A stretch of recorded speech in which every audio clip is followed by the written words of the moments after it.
mempelajari lebih ringan sih videonya daripada materi yang saya buatkan.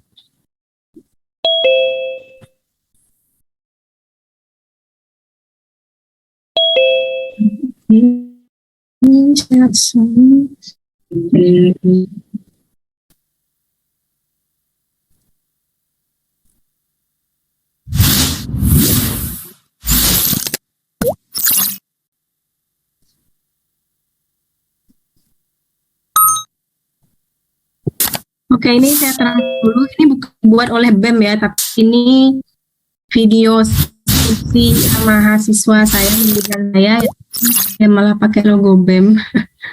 Nah, terus saja. Ibu, mohon maaf Bu, itu di tengah-tengahnya ada apa namanya? Oh, ada ini ya. Halo semuanya, selamat datang di mata kuliah pengolahan citra. Hari ini kita akan membahas tentang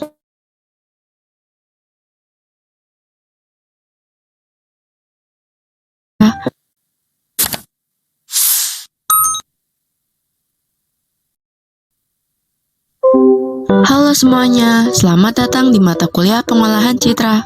Hari ini kita akan membahas tentang machine learning dengan tujuan pembelajaran sebagai berikut. Apakah kamu tahu ini? Ya, ini adalah smartphone yang mungkin saja sedang kamu pegang saat menonton video ini. Jika kamu buka aplikasi email, apakah kamu pernah berpikir bagaimana email dapat memilih email yang masuk spam atau bukan? Atau pernahkah kamu memperhatikan bagaimana cara smartphone kamu dapat mengetahui wajahmu? Semua yang tadi disebutkan termasuk contoh aplikasi dari machine learning dalam kehidupan sehari-hari. Kemudian, apakah machine learning itu? Machine learning adalah suatu teknik yang membuat komputer atau suatu mesin belajar dari data untuk mendapatkan pengetahuan. Machine learning dapat diibaratkan sebagai balita yang sedang belajar mengenali huruf, yang diajarkan secara berulang-ulang. Proses ini disebut training data. Kemudian, ketika bertemu suatu kata, anak akan tahu dari hasil belajar sebelumnya. Proses ini disebut testing data. Alur kerja dalam machine learning pertama adalah training data, yaitu data yang dikumpulkan untuk dipelajari oleh komputer. Kemudian, setelah memiliki data training, data tersebut dilatih di suatu algoritma untuk dipelajari. Setelah komputer mempelajari datanya, akan menghasilkan machine learning model sebagai pengetahuannya. Lalu, model ini perlu dicek apakah sudah benar atau belum, yaitu testing data, menggunakan data yang berbeda dari learning process, menghasilkan output yang akan di-cross-check kembali di testing data.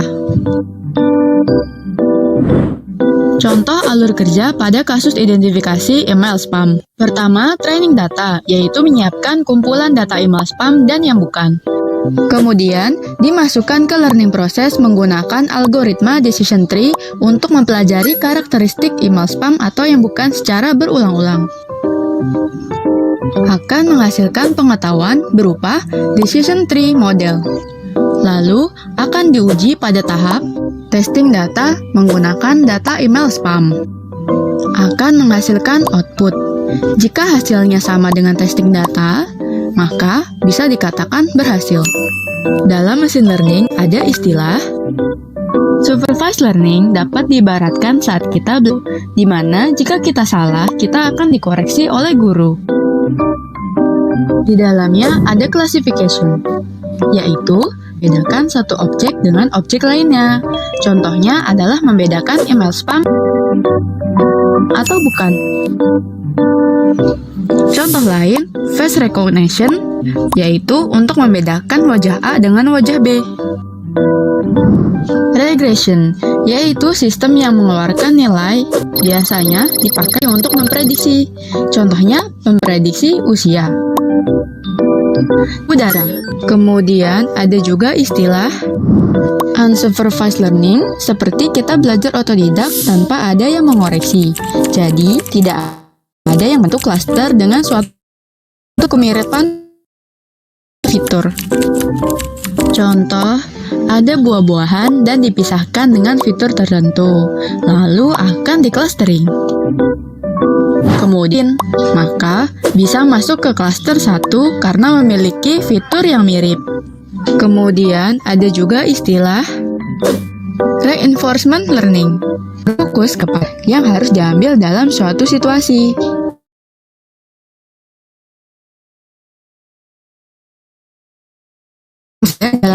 Lalu ke agent. Agent ini dapat berupa manusia yang memberikan reward atau memilih jalan terbaik. Baru kemudian melakukan aksi sesuai reward tadi.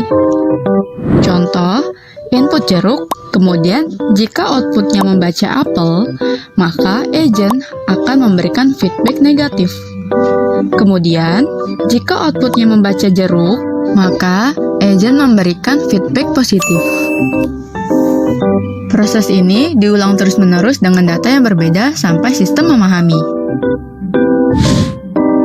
Baik, sampai di sini materi pada video ini. Jangan lupa untuk explore lebih banyak lagi. Karena waktu adalah emas, jadi jangan sampai kamu kehilangan emas itu.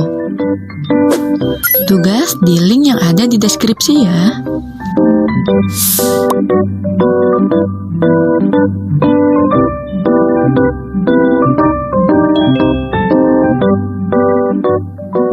Oke, tadi itu pengantar singkat ya tentang machine learning.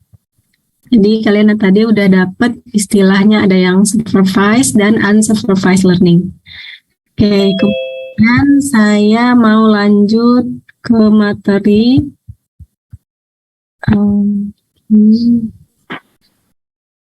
materi pengayaannya dulu ya, materi pengayaan tentang Python bagi teman-teman yang mungkin sudah mengenal, sudah menggunakan, atau sudah dapat juga di mata kuliah yang lain. Nanti silakan untuk didengarkan saja, karena ini nanti berkaitan dengan praktik kalian gitu ya, untuk proyek akhir.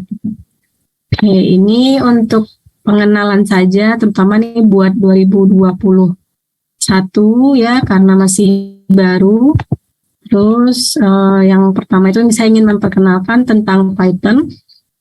Jadi ada bahasa pemrograman yang posisinya ini cukup cukup diperhitungkan ya, atau sangat diperhitungkan untuk saat ini. Kenapa? Karena Python itu penggunaannya sangat mudah ya, kemudian dia library-nya itu secara extensive support, kemudian cocok untuk machine learning, kemudian lebih extensible ya, dan juga embeddable. Terus cocok juga untuk Raspberry Pi, PD untuk web development, kemudian untuk server side scripting, dan dia lebih kayak less limit programming approach gitu ya. Jadi ini salah satu bahasa pemrograman yang saya rekomen buat kalian kuasai apabila nantinya ingin berkecimpung di bidang machine learning, data science ya, analitik data, maupun IoT. Nah, itu jadi saya rekomen buat kalian untuk menguasai bahasa pemrograman ini.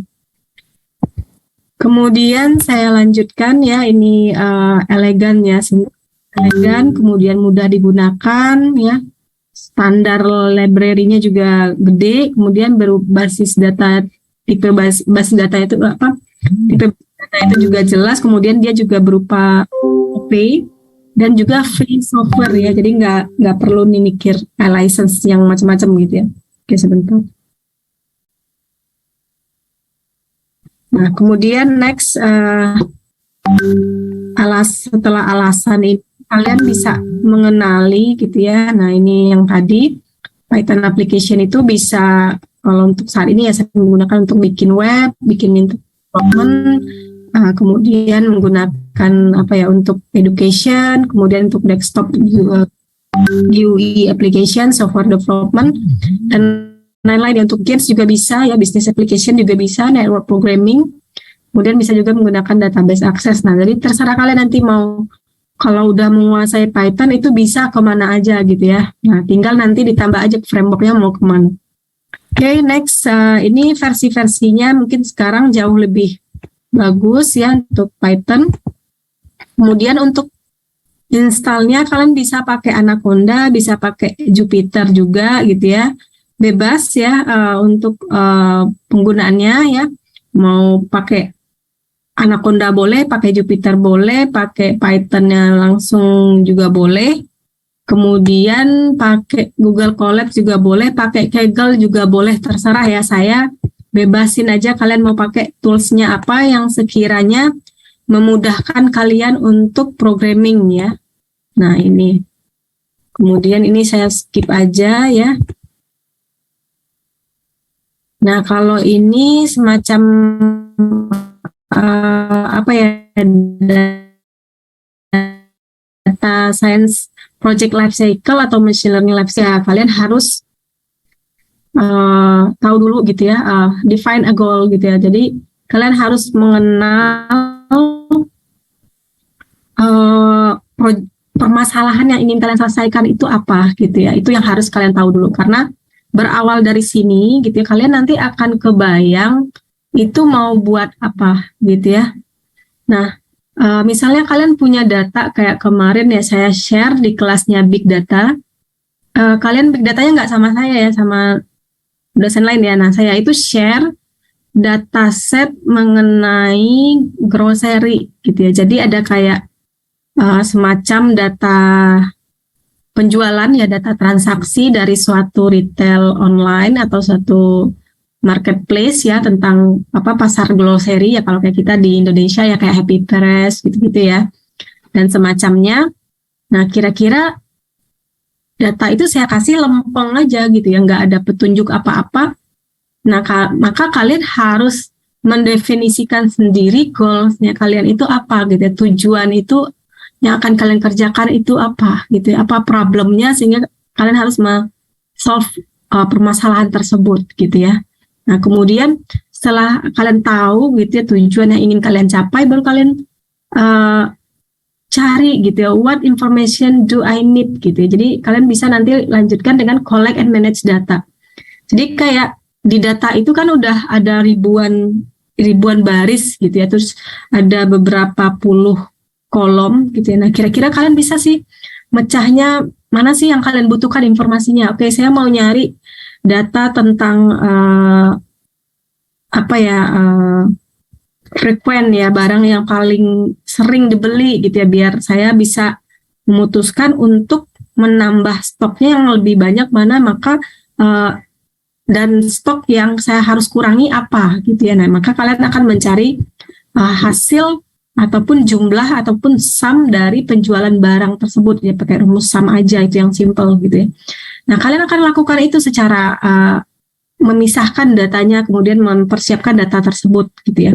Itu dilakukan pada tahapan yang kedua, collect and manage data ya. Kalau kita di machine learning itu kita udah di tahapan data exploratory atau di tahapan preprocessing gitu ya. Nah itu kalau ini define, kalau ini ini bisa define sih, bisa bagian awal, ini bisa data gathering dan data eksplorasi di sini. Kemudian di bagian ini ada buat model ya, ini kita udah menemukan pattern dan solusinya. Kita akan mempersiapkan data yang udah kita persiapkan tadi ya, kita akan buat gitu ya modelnya dengan algoritma tertentu gitu ya. Nah kemudian kita evaluasi hasilnya, kemudian kita setelah dievaluasi udah oke, baru selesai, kemudian kalian coba visualisasikan. Setelah visualisasikan baru kalian deploy, kita buatkan aplikasinya gitu ya. Nah kemarin saya di kelas learning sampai bilang kalau bahwasanya nanti pertemuannya sampai ngedeploy aplikasi gitu ya. Kalian nanti diharapkan gitu ya udah punya skill untuk menganalisis data sendiri. Nanti saya akan cuman ngasih aja dataset gitu ya, terserah mau diapakan, nanti dideploy, dibuatkan visualisasinya, tidak sampai evaluasi lagi. Kalau dulu kan awal-awal kan sampai evaluasi, berapa akurasinya, berapa lossnya, berapa recall-nya, gitu-gitu ya. Nah kalau nanti udah di kelas machine learning dan data science itu udah sampai deploy ya. Oke, itu aja. Next, saya lanjut. Nah, ini gajinya, rentang gajinya ya, ini masih belum update ya. Kalau sekarang mungkin tentang gajinya untuk Python developer dan data scientist salary itu juga sangat ini ya, sangat tinggi ya kalau di luar ya. Kalau di Indonesia saya nggak tahu, mungkin ya di rentang ya fresh grade ya, ada senior, junior, ya itu berbeda gitu ya. Nah, oke, ini intro to Python language ya, get by basic, kayak konsepnya, kemudian become familiar with libraries dan use technology to your advantage. Nah, ini semacam seperti ini ya di tahun 2021. Jadi Python itu dia rank tertinggi gitu ya, the most popular programming language ya di IEEE Spectrum. Nah, silahkan nih, kira-kira mau pilih yang mana gitu ya. Nah, bedanya,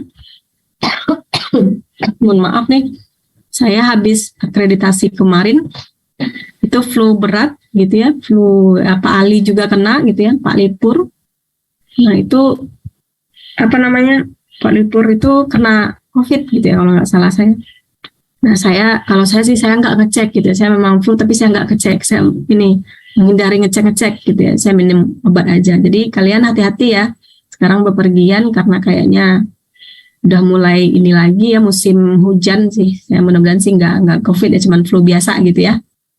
Jadi hati-hati. Oke, saya lanjut ya. Jadi kalau Java itu static typing gitu ya, dia kalau si Python itu dynamic gitu ya. Nah dia juga simple sih, dia juga compact dan lebih ke straight to point ya. Kalau si Java itu kan punya struktur yang banyak yang saklek gitu ya. Kalau Python nggak langsung aja gitu ya, dia lebih straight to the point gitu ya. Itu enaknya Python. Nah misalnya nih, Java tuh kayak gini, ada public class, public class hello world. Kalau di Python ya udah langsung aja ya, print hello world, udah selesai. Nggak pakai ini ya, nggak pakai nulisin method, nggak pakai header, itu tidak ada di Python gitu ya. Jadi lebih enak sih belajarnya, dan juga lebih ke bahasa manusianya itu lebih real gitu ya. Oke, itu.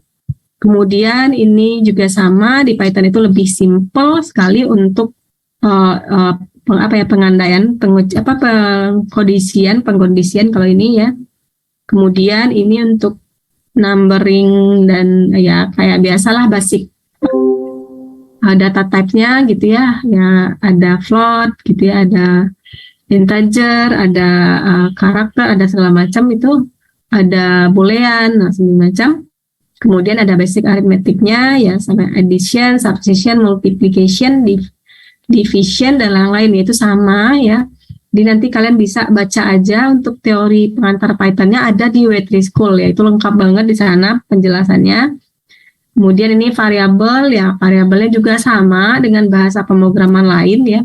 Kemudian untuk nulis string juga sama, yang udah biasa programming pasti tahu kalau nulis string itu pakai petik 1 atau petik 2 atau petik 3 gitu ya. Nah ini macam-macam aja, ini cuman apa ya, list string manipulation, ini bagian list ya, ini ada kayak tipe data yang namanya list ya. Nah misalnya dia color, kemudian ada value-nya itu berupa list, yaitu ada red, blue, dan green ya. Nah ini bacanya dari ini ya, 0, 1, dan 2. Makanya di sini kalau print color 0, maka di printnya red. Kalau print color 2 itu di printnya adalah green gitu ya. Nah kayak gitu. Ini untuk membaca list. Ini ada tuples ya. Tuples ini sequence of immutable project Python like list ya. Tapi tuples itu tidak bisa dirubah atau immutable, tetapi si list itu bisa dirubah. Kalau si tuple enggak gitu ya. Nah, jadi tuples itu misalnya ada tuple 1, 2 gitu ya. Kalau tuple 1 itu pi6, tupelnya itu value-nya ada pi6, chemis, 97, dan 2000. Ini tuple 2 ada 1 sampai 7, kemudian di print tuple 1, 0, maka ini akan di print adalah apa? Indeks 0. Apa yang akan di print ini? Pi6 gitu ya. Ini udah ada di sini. Kemudian ini tuple 2, 1.5, maka yang di print adalah 2 ya. 3, 4, 5 gitu ya. Dia ngeprint indeksnya dari 1 ke 5 ya, 1, 2, 3, 4 ya, 5. Dia 5-nya nggak dimasukkan gitu ya. Nah, jadi ya 2, 3, 4, 5 yang di print. Kemudian next ya. Saya lanjut. Ini pengantar singkat aja biar nanti terbiasa. Ada dictionary ya, ada dictionary di Python itu. Jadi ada associate array ya yang harus kalian ketahui. Jadi ini contoh dictionary, misalnya scoreboard ya, ada Brady. Si Brady itu nilainya 24. Kemudian ada Jane ya, segala macam. Ada Arnold, ada PJ ya. Maka ketika dipanggil si screenboardnya Jane, yang ditampilkan adalah angka perolehan Jane itu 4839 gitu ya. Ya, rasanya habis. Oke, selesai. Nah, jadi ada list, tuple, dan dictionary. Nah, itu penting banget ya buat kalian pahami di machine learning. Oke. Untuk library-nya, Python itu ada banyak. Nanti pelajari masing-masing gitu ya. Tapi kalau kalian seandainya mau ngambil sertifikasi, misalnya ada sertifikasi tensor gitu ya, untuk machine learning kalian bisa langsung aja ke tensornya gitu ya. Jadi banyak untuk untuk sertifikasinya yang tersedia ya, bisa nih kalian pakainya PyCharm gitu ya. Oke. Ini ada library scikit-learn ya, kemudian ya, macam-macam sih, ada pandas.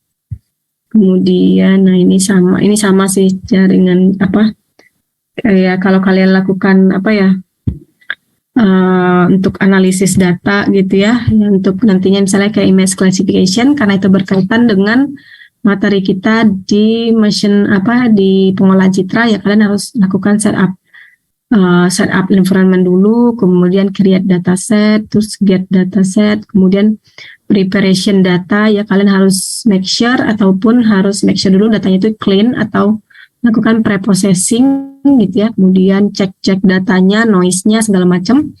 Kalau teman-teman itu udah dapat ya, kemudian yang kelima itu kalian lakukan modeling data dan analisis data, kemudian baru terakhir merepresentasikan data. Nah ini sama aja sih dengan tahapan yang tadi udah saya kayak gitulah ya. Yang bisa nanti ada yang mecahnya sedetail ini ya, ada yang mecahnya secara umum gitu ya. Oke, kemudian ini contohnya ya, environment setup ya, misalnya kayak ya kalian ada import seperti itu ya, kemudian itu mempersiapkan setup environment-nya, kemudian datanya ya ini bebas, kalian bisa create datanya seperti apa. Kemudian ini create data, kemudian kalian create data frame-nya gitu ya. Nah, dan kalian simpen, dan ini di read datanya dan segala macam, kemudian cek datanya itu udah bersih atau belum gitu ya. Kemudian lakukan analisis, kemudian present datanya ke dalam data frame atau ke dalam plot gitu. Nah, paling gitu-gitu sih kalau di Python gitu ya, nanti tinggal lanjut kalian aja ya.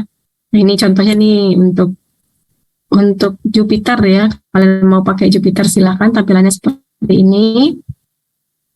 Kemudian untuk Google Colabs juga lebih mudah ya, kalian bisa di internet secara langsung.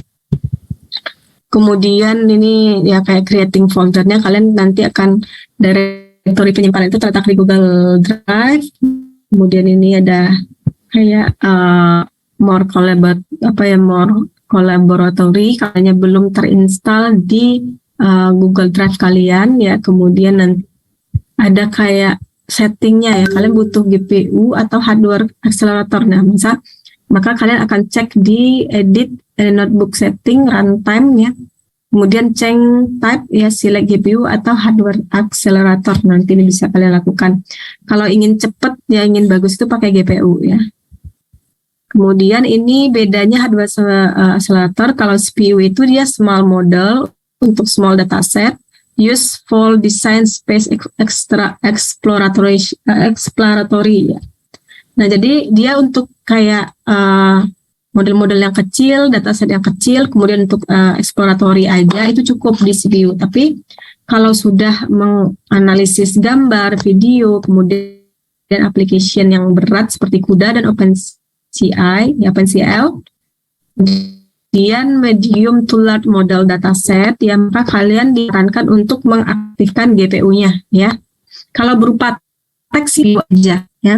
Kemudian bisa juga kalian menggunakan model GPU, yaitu matrix computation, ya untuk jenis-jenisnya yang dense vector processing, kemudian no custom TensorFlow operation.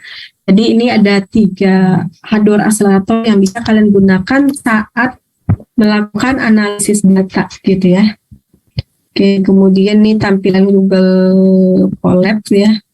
Nah ini contoh aja sih, saya mungkin sudah pernah menampilkannya di kalian gitu ya. Oke, silakan jika pertanyaan. Kalau yang tadi itu maksudnya sini. Ada pertanyaan silahkan. Halo. Bebas ya kalau untuk pertanyaan ini.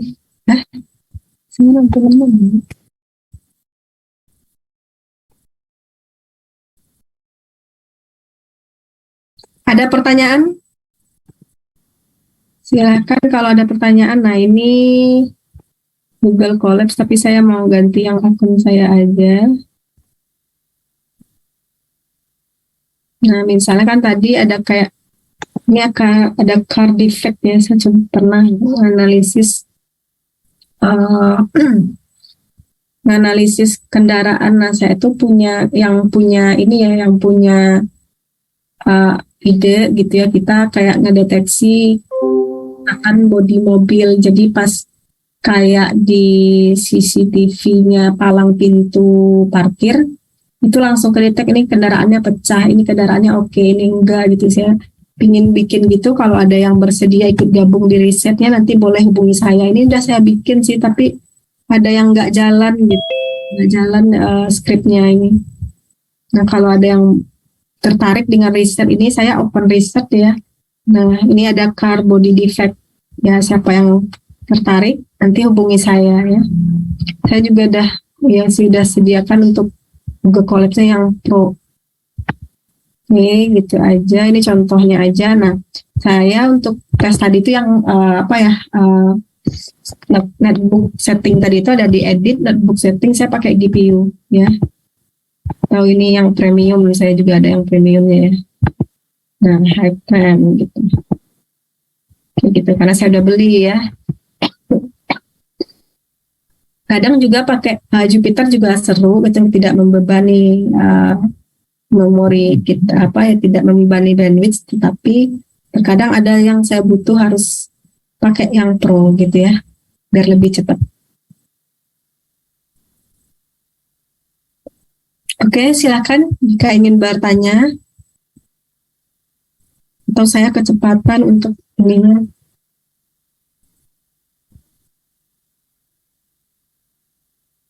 Ya, oke, boleh untuk Dino. Untuk dataset saat tugas akhir nanti boleh menggunakan dataset yang ada di public ya, tetapi nanti dicantumkan sumbernya. Cuman untuk source code-nya itu harus kalian improve gitu ya, atau pakai dataset yang buatan sendiri juga boleh ya. Untuk mata image processing ini saya hanya kasih kalian untuk untuk datasetnya yang berupa gambar. Kalau untuk di kelas machine learning yang kelasnya 2020 itu saya bebas ya, kalian mau analisis teks atau mau menganalisis gambar. Kalau kita kan karena di bidang image processing jadi harus gambar gitu ya. Bu, bisa nggak kalau dataset itu nggak harus banyak ya? Kalau pada dasarnya di klasifikasi gambar pakainya banyak. Tapi kalau seandainya kalian punya metode yang terbaru kayak yang sedang saya teliti itu Fusion Learning, itu bisa gambarnya sedikit gitu ya. Nah, oke. Kemudian saya coba dulu. Nah, ini saya juga open call ya untuk teman-teman STI yang dia join riset di car body defect ya, sampai kita bikin aplikasinya nanti. Ya, saya coba deh Ini udah pernah saya lakukan, berhasil sih, tapi deploy-nya saya belum dapat nih caranya. Ya hubungi saya aja. Oke, next. Jadi kalau seandainya kalian, saya harapkan gini ya. Kemarin kan ada tawaran kayak Gemastik gitu-gitu ya. Saya yakin kalian belum, atau ada yang daftar nggak sih Gemastiknya di bidang data mining atau di bidang artifisial? Masih belum ya, saya lihat kan ada beberapa kelompok tapi nggak ada yang ngambil di bidang data mining, data science gitu ya. Nah, itu mungkin setelah lulus perkuliahan ini ataupun machine learning kemarin gitu ya, itu kalian sudah bisa ikut gitu ya. Silakan ikut lombaan gitu, itu sangat bagus ya, karena kalian juga kemarin sudah berpartisipasi dalam akreditasi prodi. Nah, ini berkolaborasi antara mahasiswa dengan dosennya itu semakin baik, makin banyak prakarya kalian, ya, perlombaan-perlombaan yang kalian ikuti, itu nilai akreditasinya semakin tinggi. Karena kemarin itu kita tidak bisa maksimum, ya kita cuma sampai skor 70, karena penilaian dari akreditasi itu sudah mentok untuk ya apa ya 30-40%, ya misal 30% itu tentang sarana prasarana kampus gitu, 10% itu dari ketersediaan pendanaan penelitian itu di 10% itu di kampus, di FT sendiri, kemudian 30% itu kompetensi dosen gitu ya, itu udah mentok kita di 70. Tetapi pada saat poin karya mahasiswa dan lulusan kan belum ada gitu, masih sedikit. Bahkan kemarin itu saya cuma dapat 3 artikel mahasiswa dan 7 orang mahasiswa yang ikut lomba, dan itu pun lombanya kebanyakan ikutnya yang lokal gitu, yang lokalnya kayak di PTIK gitu ya, di mana gitu ya. Jadi saya harapkan teman-teman di STI lebih berani untuk ikut lomba di luar. Saya yakin skill kalian itu juga mumpuni gitu ya, juga nggak kalah dengan orang-orang di luar gitu. Ikut aja, di mana kalian juga nanti dapat pengalaman dan sertifikat yang luar biasa gitu, sehingga itu bisa membanggakan juga. Nah, kita masih sama-sama harus memperbaiki akreditasi tersebut ya, masih punya PR nih. Kalau seandainya kepenuhian 30% lagi, maka itu kan semakin bagus. Oke, itu aja untuk intermezzo dari saya. Saya persilahkan jika ada pertanyaan yang lain ya. Tadi saya cuma sekilas untuk memperkenalkan machine learning gitu ya, dan Python untuk bahasa pengantarnya. Nah, saya juga coba ngasih materi yang buat minggu depan gitu ya, karena saya minggu depan itu ada di workshop untuk sertifikasi tersebut, jadi mungkin tidak hadir di kelas secara Vicon ya. Saya yakin saya itu keseringan Vicon untuk kelas image processing dan machine learning gitu ya, karena saya senang sih gitu ya. Nah, makanya saya sering Vicon di kelas itu. Kemudian ini, oh iya, kemarin di kuliah etika saya malah belum sempat hadir ya, karena itu tadi ya saya sampaikan hari Rabu kemarin itu saya udah siap-siap ke kelas machine learning, ternyata itu masih ada persiapan untuk akreditasi harus dipenuhi, akhirnya masih di rumah gitu. Saya mau ke kampus nggak jadi, takut kuliahnya nggak dapet, saya masuk kuliah dulu ke kelas machine learning, terus pas jam berganti saya mau masuk ke etika, kelas etika, ternyata itu saya ada ujian sertifikasi untuk mendapatkan sertifikasi tersebut gitu ya. Akhirnya saya harus ke kampus juga, jadinya tuh teteran ya pas kelas etikanya, jadi saya skip kemarin. Oke. Sekarang saya coba jelas ringkas ya, tentang materi di pengenalan machine learning tadi gitu ya. Ini ringkas saja. Ada ini ya, ada materi mengenai machine learning seperti ini. Jadi kayak advertise ya. Nah, ini contoh-contoh ya machine learning, judul-judul misalnya ada tahapannya ya, kalau seandainya kalian mengambil judul di machine learning itu sendiri ya, dia ada tahapan identifikasi, contohnya seperti ini, pengenalan sesuatu kepada karakteristiknya, kemudian klasifikasi maupun di misalnya ini kombinasi fitur multispektrum Hilbert untuk Colleagram untuk identifikasi emosi bicara.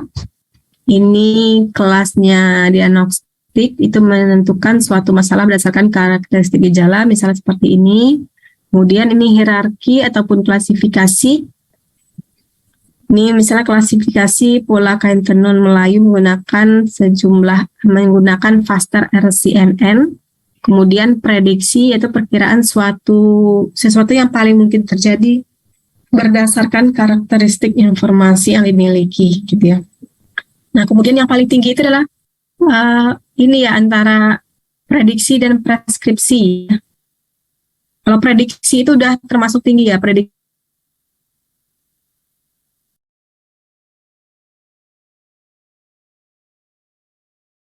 itu sesuatu yang ditentukan. Makin ke sini itu semakin rumit ya, semakin tinggi skillnya, gitu ya. Nah, ini contoh-contoh untuk klasifikasi aja, misalnya klasifikasi big data monitoring cuaca dan air menggunakan adaptive neural network. Ini masih klasifikasi simpel, ini identifikasi, diagnostik, kemudian ini prediksi,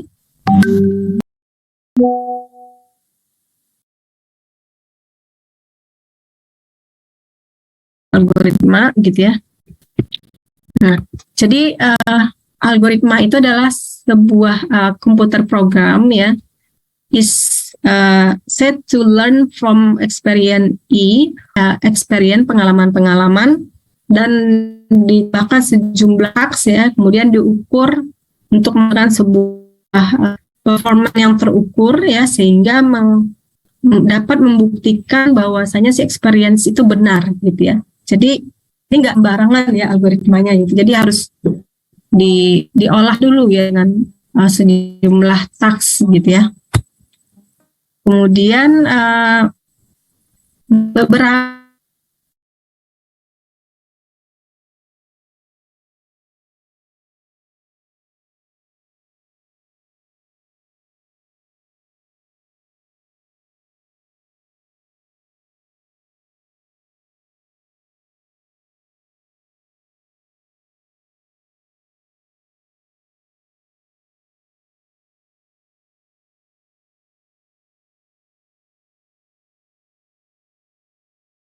prediction ya, proses optimization dan lain-lain, yaitu untuk supervised. Kemudian unsupervised misalnya recommender system, target marketing, customer segmentation, visual big data, kemudian meaning compression dan structure discovery ya.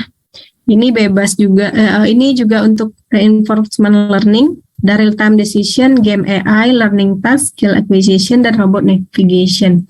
Nah, nanti untuk kalian khususnya hanya di bidang image saja ya, di bagian image saja yang kalian kerjakan.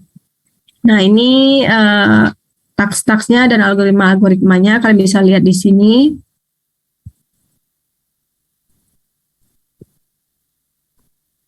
Nah, ini supervise ya, dia akan ngambil, ini masih sama, ini tadi udah di ini ya, udah disampaikan supervise, unsupervised.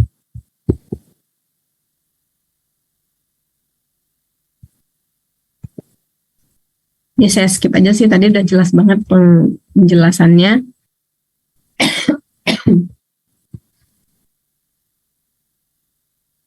Oke.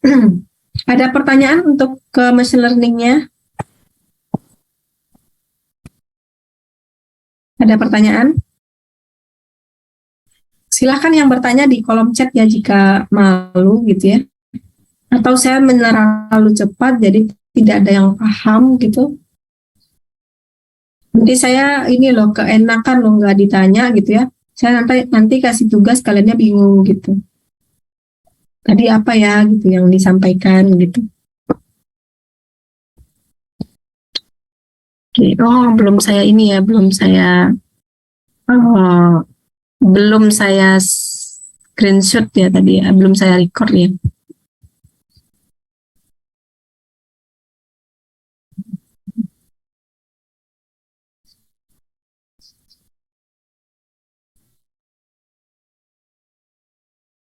Ibu izin bertanya Bu. Ya, boleh. Berarti untuk buat yang kata eh, tugas akhirnya itu membuat jurnal atau mengolah dataset yang ini Bu? Membuat jurnalnya dengan berdasarkan dataset yang kalian buat gitu. Jadi sebetulnya jurnalnya itu hanya kayak semacam laporan dari apa yang kalian buat gitu. Oh berarti datasetnya itu jadi patokan buat bikin jurnalnya Bu? Ya, nanti saya kasih contoh ya artikel yang pernah saya buat. Nah, bikinnya seperti itu aja. Jadi nanti kan misalnya kalian berlima gitu ya, berlima sekelompok. Nah, jadi misalnya 2 orang melakukan analisis di datasetnya, 3 orangnya buat nulis laporannya yang berupa jurnal tadi itu. Karena sebetulnya membuat jurnalnya itu untuk memudahkan kalian aja sih, formatnya pakai format itu gitu ya, memudahkan kalian aja dalam menulis laporannya. Jadi nggak perlu panjang-panjang, cuma 4 poin aja gitu ya. Kayak gitu ya, paling ada latar belakangnya sedikit, kemudian ada teori tentang algoritma yang kalian gunakan, kemudian ada tentang penjelasan tentang si datasetnya. Nanti saya berikan contoh yang pernah saya buat gitu ya. Walaupun tidak terlalu bagus, yang penting urutannya seperti itu gitu ya. Oke, nanti berlima. Oke. Saya kan sudah pernah share ya untuk di jurnalnya kemarin itu. Kan itu kan saya memang kebetulan cocok dengan bidang ini saya ya, bidang keahlian yang saya ambil gitu. Jadi kalian bisa nanti mencobanya gitu. Oh, ternyata bikin jurnal yang kayak di bidang ini tuh kayak gini aja gitu ya. Kayak harus ada apanya gitu. Nah, kayak gitu-gitu sih. Ya Bu, kalau belum bagus gimana nggak apa-apa gitu. Yang penting kalian udah coba untuk lakukan analisisnya. Nanti juga di-linkkan kalau kalian mau naruh di GitHub boleh, di Google Colab-nya langsung boleh, di Kaggle-nya boleh langsung, itu dikasih ke di jurnalnya itu gitu ya. Bu, harus jadi jurnalnya submit. Kalau seandainya kalian bisa sampai jadi, yaitu saya otomatis A gitu ya. Otomatis A itu saya akan tidak misalnya kalau ada yang kurang-kurang nilainya gitu, itu akan saya langsung tarik jadi A. Kalau enggak ya bisa A juga gitu ya, tetapi ya harus saya hitung gitu, hitung semuanya gitu ya. Tergantung proporsinya juga, yang berkesempatan dapat A itu ya penulis 1 atau 2-nya sih. Tuh. Ya sih bebas aja sih kalian nanti menginikannya, membuatnya gitu ya, saya bebasin. Nanti saya kalau seandainya saya ada datasetnya, saya coba sediakan. Kalau tidak, semua itu udah tersedia di UCL dan di Kaggle itu banyak banget gitu ya. Nanti saya tambahkan linknya juga di PraUAS tadi ya, kemarin ya. Nggak harus bahasa Inggris, kalian juga boleh buatnya dalam bahasa Indonesia. Kalau saya memang membuatnya dalam bahasa Inggris, karena saya targetnya kan bahasa Inggris gitu. Jadi nanti kalian yang mudah aja, yang bahasa Indonesia dulu aja. Yang penting kalian tidak melakukan plagiat lagi. Kan kemarin kalian tuh salah ya dalam membuat citasi. Nah kemarin udah saya ajarkan supaya ada peningkatan skill lah gitu ya. Walaupun cuman 10 referensi, tetapi itu real semua, jangan yang kayak kemarin gitu ya. Nah itu. Oke, saya lanjut ya.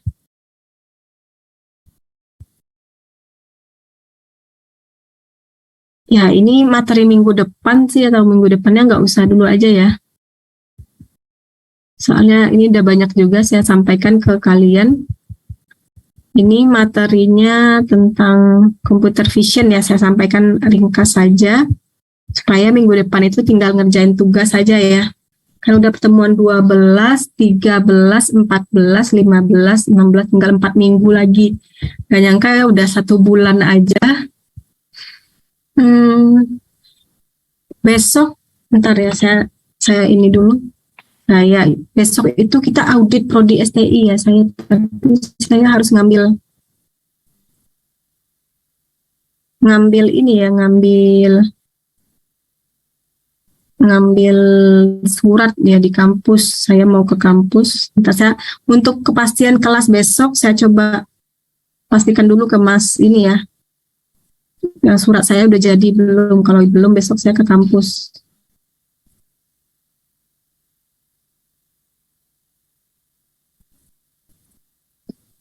Oke, ini udah kelihatan Excel-nya, PDF-nya, mohon maaf. Ya, sudah Ibu. Sudah ya. Nah ini mohon maaf saya jadi banyak banget nih untuk kelas ini karena saya ingat ya minggu depan itu karena masih ada agenda. Jadi ini ada pertemuan ya kayak computer vision untuk algoritma untuk klasifikasi gambar. Jadi ini kalau tadi itu machine learning itu kan lebih luas ya, lebih luas itu secara global. Nah, itu di bawahnya machine learning itu ada lagi tuh bidangnya computer vision. Nah, kalau si machine learning tadi itu kan ada banyak metode gitu, metode induknya lah gitu ya. Nah, di atasnya si machine learning itu ada artificial intelligence gitu. Nah, dalam artificial intelligence itu ada machine learning. Kemudian di dalam machine learning itu ada sub bidang di bidang di bidang gambar gitu ya, gambar dan video dan signal itu bidangnya namanya computer vision gitu ya. Nah, jadi tujuan dari vision itu goalsnya itu adalah melakukan ekstraksi makna dari suatu pixel. Nah, pixel itu dari mana kita dapatkan? Yang dari gambar, dari video, dari CCTV yang seperti itu yang kalian dapatkan gitu ya. Nah, kemudian terdapat dua informasi dalam satu gambar, misalnya adalah geometric information dan semantic information.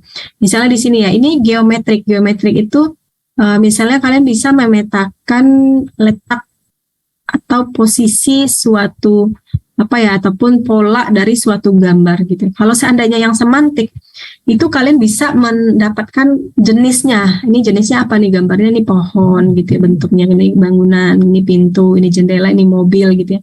Nah, itu semantik informasi. Sedangkan geometrik itu ya bentuknya gitu ya, bentuk kayak mengukur luasnya gitu, itu geometrik ya. Posisinya, nah itu lebih ke geometrik. Kemudian beberapa challenge ya di bidang vision itu. Yang pertama itu variasi sudut pandang gitu ya. Biasanya variasi sudut pandang itu gimana sih kalau gambarnya dikecilkan gitu ya, misalnya itu untuk skala ya, ada iluminasi, varian, kemudian latar belakang acak, latar belakangnya, motionnya dan halangannya. Nah, biasanya ini kalian lakukan pada saat pre-processing ya.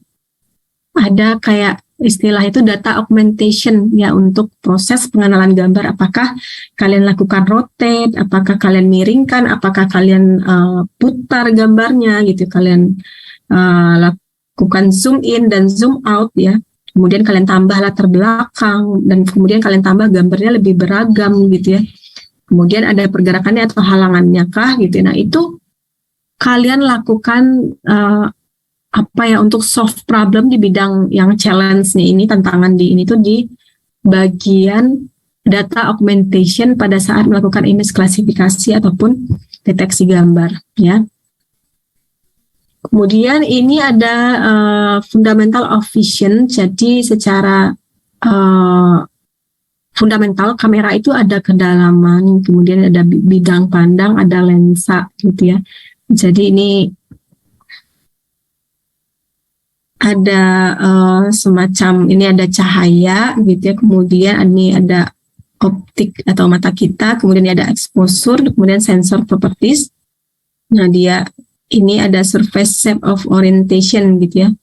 Jadi si cahaya ini ya surface reflectance properties ya, kemudian dia melakukan dilihat ya, melakukan pemantulan ke satu ini kita ya, di lensa mata kita gitu ya. Makanya dia ada Oke. Kemudian ada sensor ya, di sini dikatakan ada sensor, kemudian ada cahaya gitu ya. Karena itulah kalian bisa melihat benda. Ini pelajaran fisika banget sih. Nah, ini di dalam computer vision itu kalian juga nanti mengenal palet warna gitu ya. Nah, makanya kemarin ada pertemuan kita yang konsep warna, satu pertemuan ya.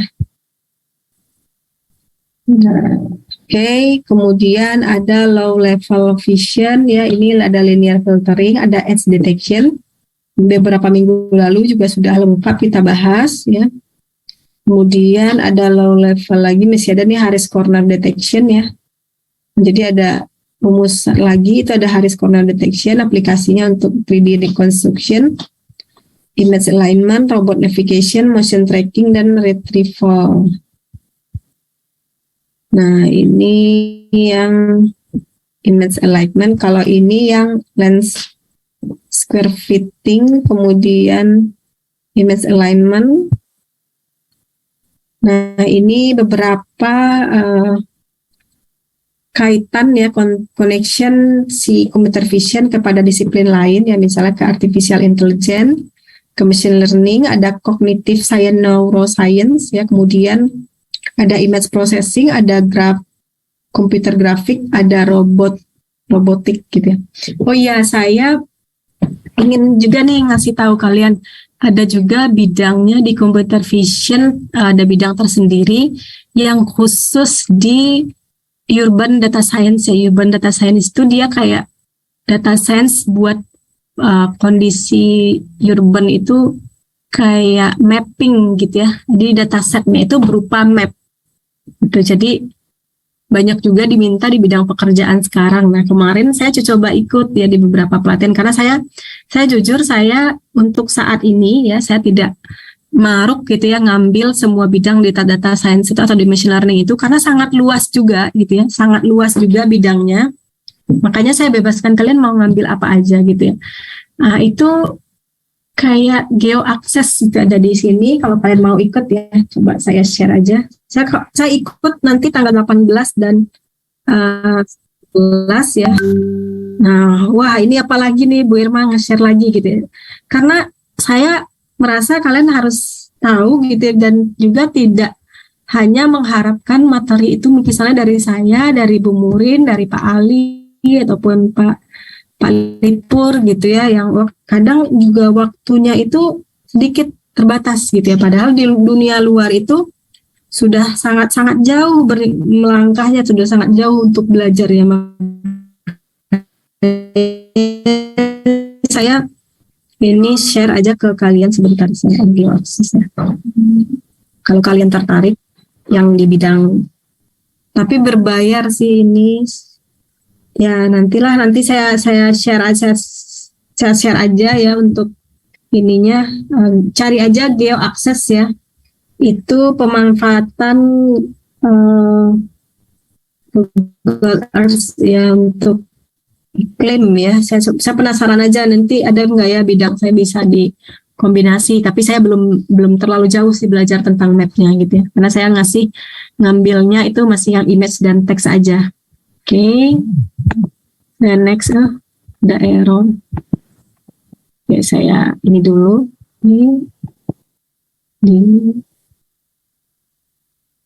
Lah, hilang. Ada error katanya, saya stop dulu ya.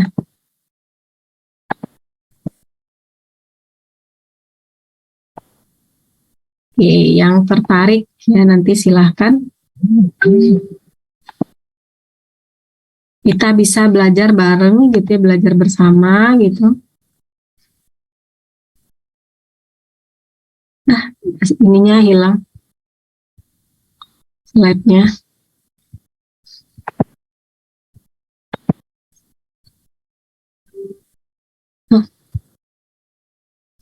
Udah hilang semua.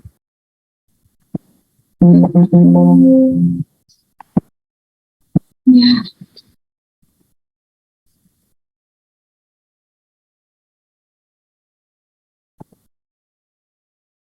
Nah, pertanyaan silakan ya. Mumpung masih break ini. Nah, kita break dulu ya, agak 5 menit ya. Ada pertanyaan silakan. Ada yang ragu, daripada saya nanti anggapnya kalian udah mengerti, ternyatanya belum mengerti gitu.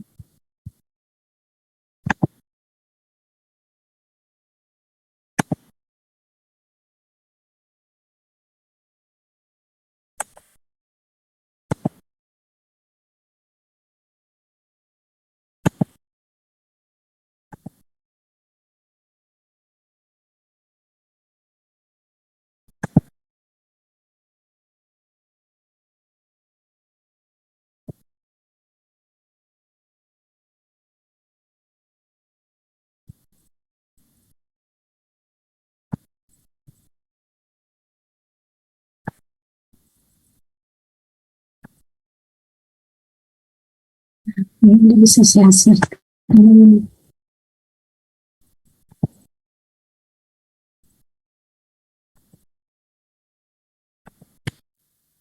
Nah, ini tadi sampai ke ya ini tadi ya banyak yang hilang ya. Nah, kayak gini. Nah, ini ada linear detection. Kemarin udah belajar ya, ada edge detection image, ada yang first derivative ya. Kalian nanti ada Kenny edge detection. Kemarin udah ada rumus-rumusnya.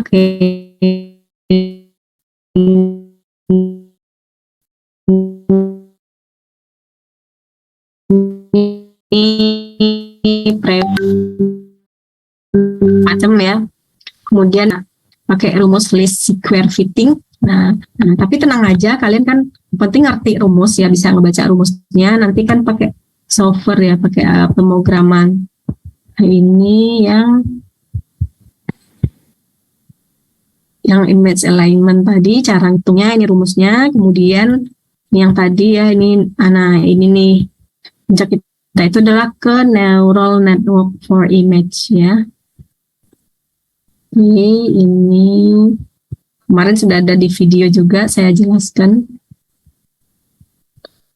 Nah, oke, terus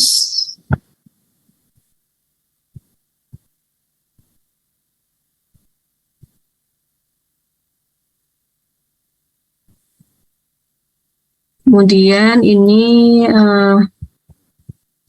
ada pipeline-nya gitu ya. Ini lebih simpel di sini sih, kalian ada input image, misalnya ini ada feature map gitu ya. Ini si input image-nya, kemudian dilakukan convolution yang pertama di learn, dipelajari, kemudian dilakukan non-linearity, kemudian dilakukan hitung spatial pooling dan menghasilkan yang namanya feature maps gitu ya. Jadi kayak gini, dari input image gambar ya, input gambar, kalian lakukan proses convolution, kemudian kalian hitung dengan non-linearity-nya, kemudian melakukan pooling dan menghasilkan feature map. Jadi kayak gini. Jadi ini gambar ini hasilnya seperti ini. Nah, itu di CNN itu cara gampang untuk ngebacanya ya. Jadi dari sini ya. Jadi ini dulu kalian pahami dulu gitu ya.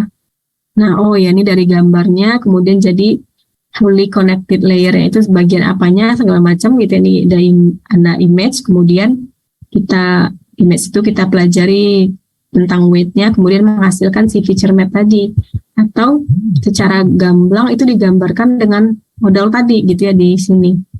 Nah, kan ada convolution, itu prosesnya seperti ini, ada convolution sebagai feature extraction gitu ya. Nah, macam pakai filter-filternya juga kalian melakukan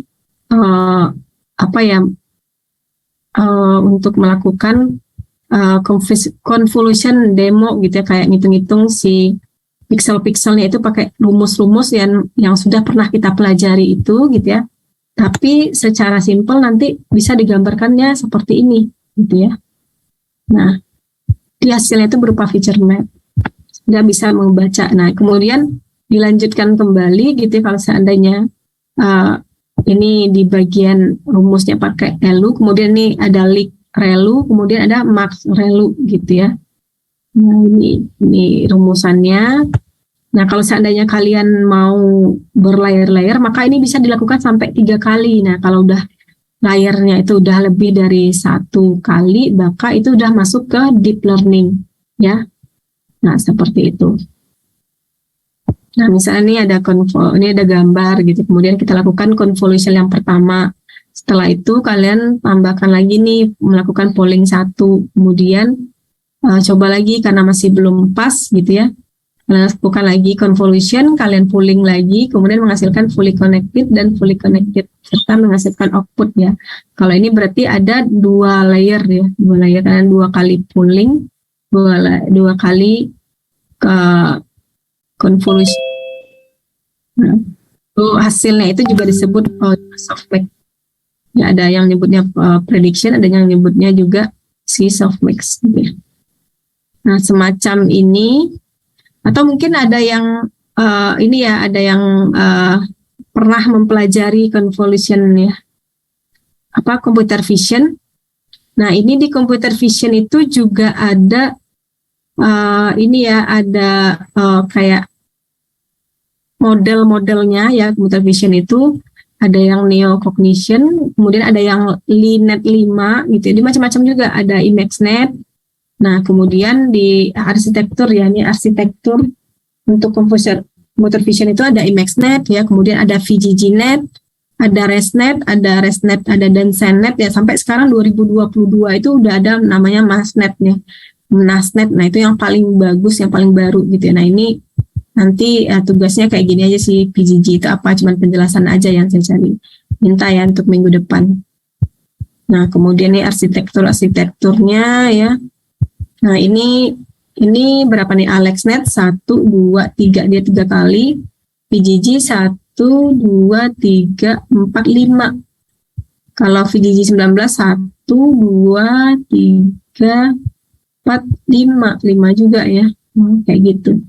Jadi dia udah berlayar-layar, mungkin ya ini di deep learning ya, bahkan udah istilah itu very deep learning gitu ya, saking besarnya ya. Oke, nanti kita mungkin lebih banyak lagi bahas tentang mata kuliah tentang hal ini ya di mata kuliah computer visionnya.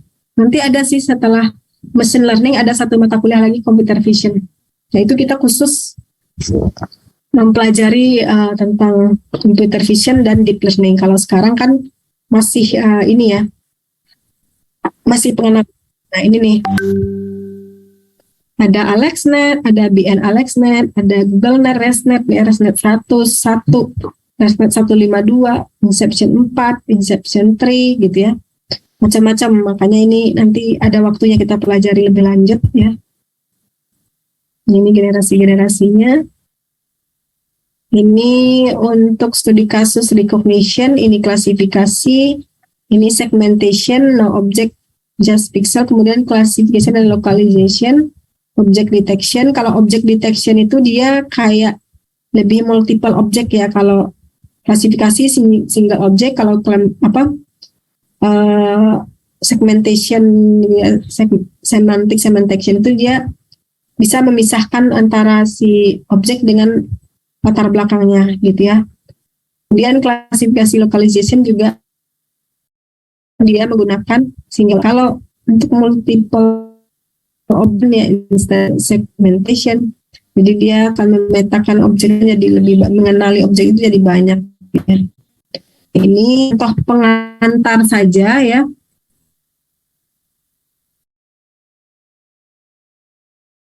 Nanti ada prakteknya langsung ya, ada latihannya langsung. Kita akan sampaikan kalau tadi ini kan contoh aja ya, contoh itu segampang sih, ada kayak multi classification di sini, kemudian ada source code-nya, nanti kalian bisa pelajari karena udah ada di yang saya berikan ya, udah saya berikannya. Kemudian ini jangan lupa ya untuk pengukuran dalam regression matrix yaitu MAE, ini rumusnya. Kemudian ada MSE, mean square error. Kemudian ada juga computer vision matrix ya, PNSR ataupun intersection of union. Bisa juga structural similarity method. Ini rumus-rumusnya, kalian bisa nanti baca aja. Ya, nanti di source code nanti ketemu. Ya, jadi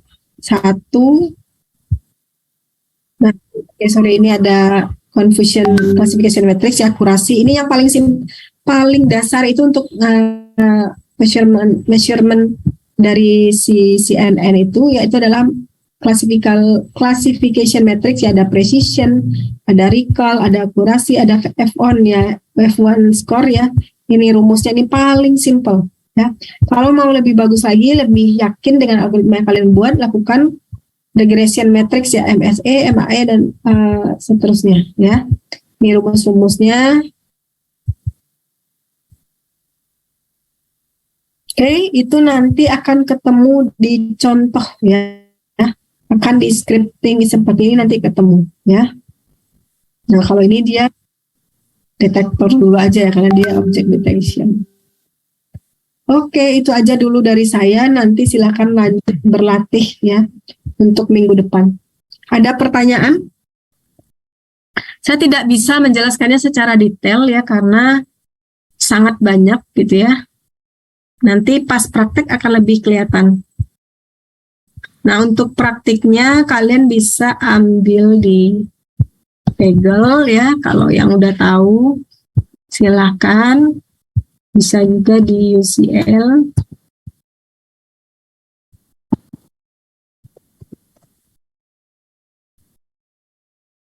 Oke, UCI ya, sorry. Nah, bisa ambil di sini ya. Sembarang aja kalian boleh.